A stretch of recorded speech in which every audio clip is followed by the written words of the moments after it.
friends refuse to visit for fear of being attacked. Have you experienced these dogs a lot? No, I don't really come over. I can see why friends don't want to come over, because the dogs don't leave you alone.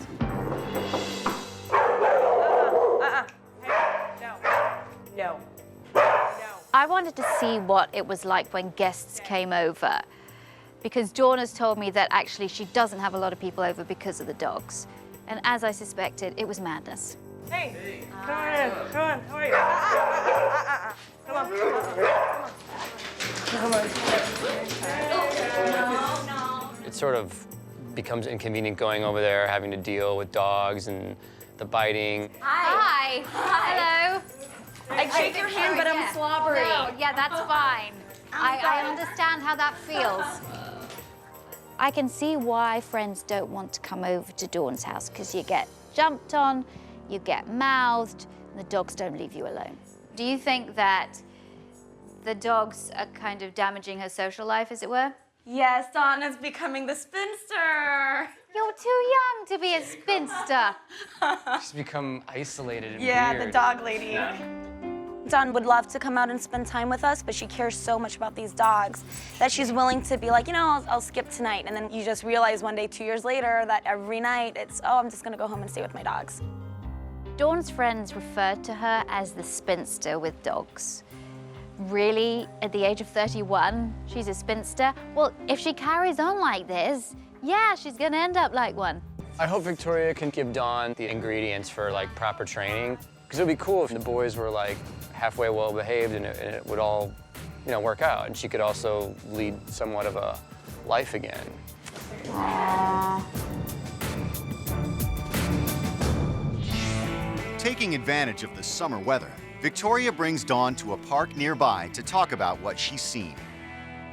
Okay, so I've spent a day observing you and your dogs, your rambunctious dogs, but there are obviously a lot of problems that are going on here, and I think they're taking over your life. No, there is a lot of stuff you're doing well, but there is a lot of improvement you can make, because I think you're a muddy leader. I don't think you follow through.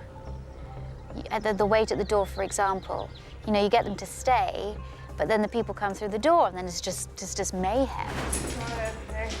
So I think it's actually quite confusing for the dog. They do not listen to me. Marlo may listen to me, but Harper particularly. It will get to a point where the whole situation becomes out of control. Then you've got the intense mouthing and licking that's going on. So I think you're a bit overwhelmed by it all. And I do believe your dogs are stopping you from having a life. Back home, Victoria tackles one of Marlo and Harper's biggest issues, their behavior around guests. This is going to be the settle mat. And they can't move off this mat until you tell them to. So we're gonna do it one dog at a time. Harper and Marlo go crazy anytime any visitor attempts to walk in my door, so this training is gonna be pretty challenging. I really want Dawn to master this, because at the end of the day, I don't want her staying at home alone. I want her to be able to have guests over. Victoria is enticing Harper to come to the mat Settle, and stay on it using treats paired with the settle command. settle. I'm gonna release him now and you take over. Okay. Okay. Good. Okay, take it away. Settle.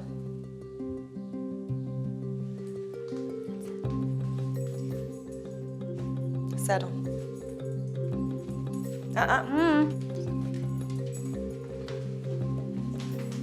Good boy. Stay. Stay.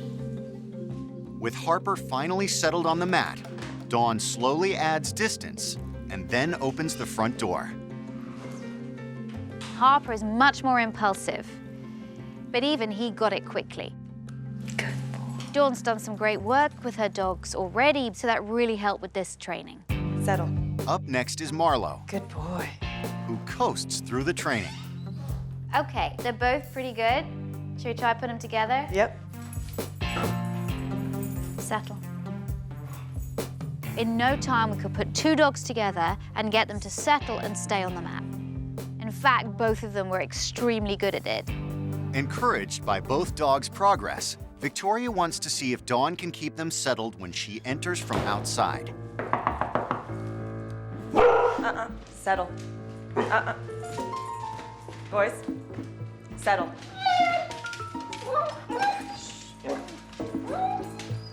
Settle. Settle. When I knocked on the door, I heard the dogs get very excited and bark. Settle.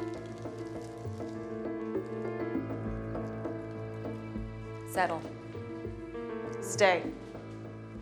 But Dawn got them under control pretty quickly.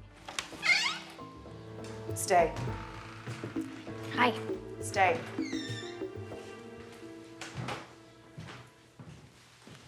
Wow, they're amazing. Beautiful. I'm pretty amazed at Victoria's work. She has such a simple solution for the problems that my dogs have, and I'm just really excited about how effective they are. Gosh, it's nice to come in and not have those dogs jump all over me. It is. Now Victoria wants to take the settle mat to the next level. This time, moving the mat to the backyard. I want to bring the settle training out into the yard because not only are you going to have friends in your house, you're going to have friends in your yard, but it would be great to be able to take them into other people's yards and make them settle when you need to, when they're getting a little crazy. So, I brought the mat out here, and I want you to use what we've learned in the house. Put those dogs into a settle. We're going to walk around. I'm going to have to listen to you, okay? It's one thing to keep my boys settled on the mat when it's inside, but when it's outside and there's all kinds of distractions, it's pretty much impossible. Marlo, settle. Settle. Settle. Marlo. Oh, no. Marlo. Settle. Settle. Good boy.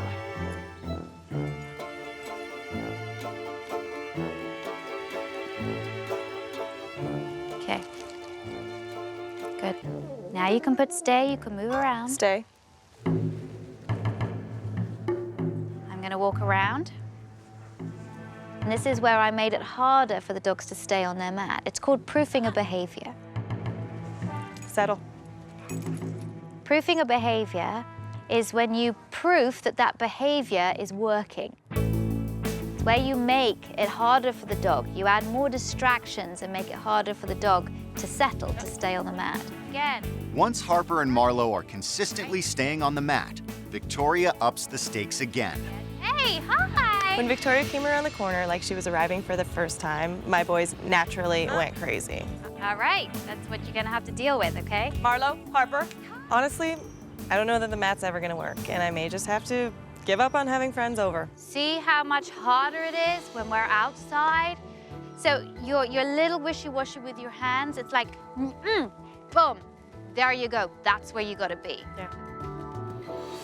Victoria basically told me how much more important it is to use my voice, use my body position to actually physically, vocally get my dogs on the mat.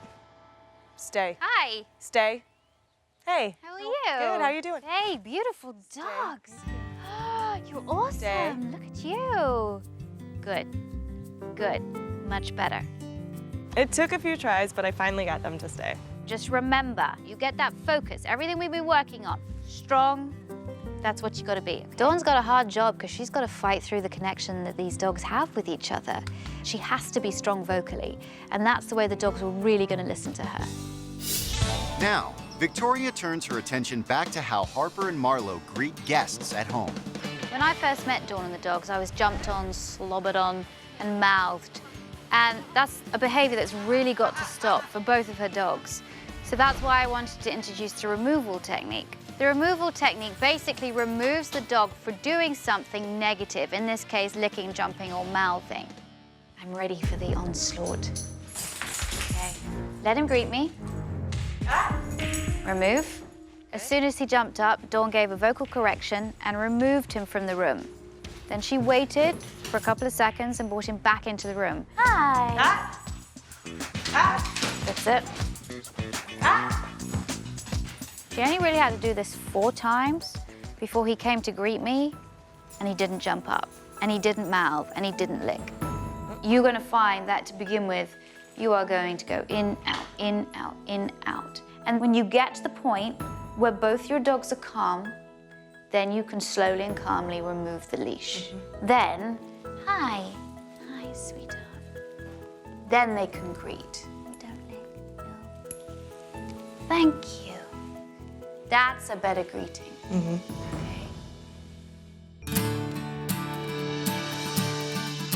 Later in the week, Victoria checks in to see how Dawn is doing.